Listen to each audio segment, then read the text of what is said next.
अभी तो एक इसी बात पर चर्चा चल रही है कि राहुल गांधी अपील करेंगे कि नहीं करेंगे अपनी सजा के खिलाफ। देखिए 5 दिन तो हो चुके हैं, उनका कोई वकील अभी कोर्ट में नहीं गया है। आप लोगों ने भी ये सवाल पूछा कि चैलेंज क्यों नहीं किया, कुछ मामलों में तो 24 घंटे के अंदर पहुंच गए थे, बल्कि 1 घंटे के अंदर सुप्रीम कोर्ट पहुंच गए थे। अब अगर वो चैलेंज नहीं करते हैं तो समझिए आगे क्या होगा। 1 महीने में भी अगर वो नहीं जाते तो उनकी बेल जो है 1 महीने में खत्म हो जाएगी। उनको क्या पता वो जेल जाना चाह रहे हो, कौन जाने। तब वो इस पिच पर जाएंगे। कर्नाटक का चुनाव सर के ऊपर खड़ा हुआ है, सारी पब्लिक ओपिनियन सोचिए कैसे मोल्ड होगी। आपको डर, आपको राजनीतिक तौर पर इसका क्या असर होगा नजर आ रहा है?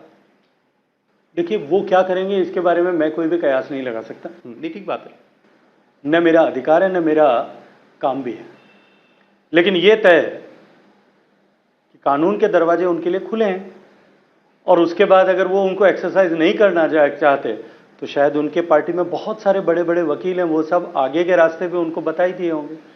अब निर्णय उनको करना है, उनके निर्णय पर उनको क्या लाभ और हानि होगी इसका विचार और चिंतन भी उनको ही करना है।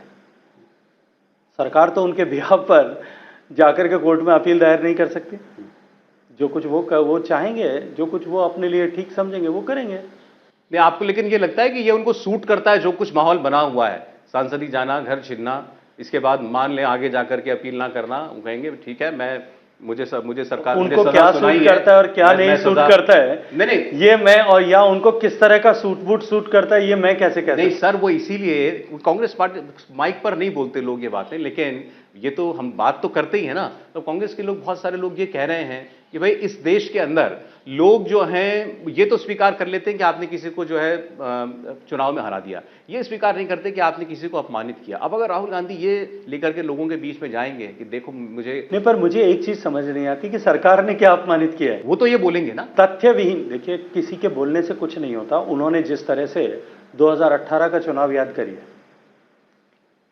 कितनी बार मंच पर खड़े होकर के, माइक पर खड़े होकर के, प्रेस में खड़े होकर के, लोकसभा के पटल पर खड़े होकर के उन्होंने रफाल को लेकर के तथ्यहीन टिप्पणियां की थी।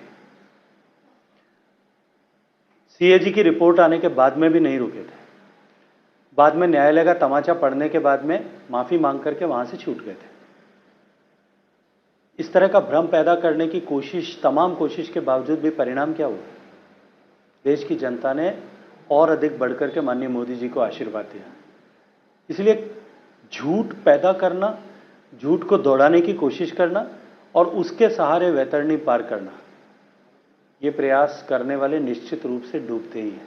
क्योंकि देश का लोकतंत्र 75 साल का हो गया है और देश का मतदाता अब अपना भला और बुरा क्या है, कौन देश के हित में काम कर रहा है और कौन सत्ता प्राप्ति के लिए, सत्ता प्राप्ति की छटपटाहट में इस तरह से जबरन शहीद होने की कोशिश कर रहा है, अब देश का मतदाता इसको समझता भी है और समझ करके अपना व्यवहार करता है। इंडिया टीवी हर वक्त हर जगह डाउनलोड करने के लिए सर्च करें India TV news Google play store या ऐप स्टोर पर।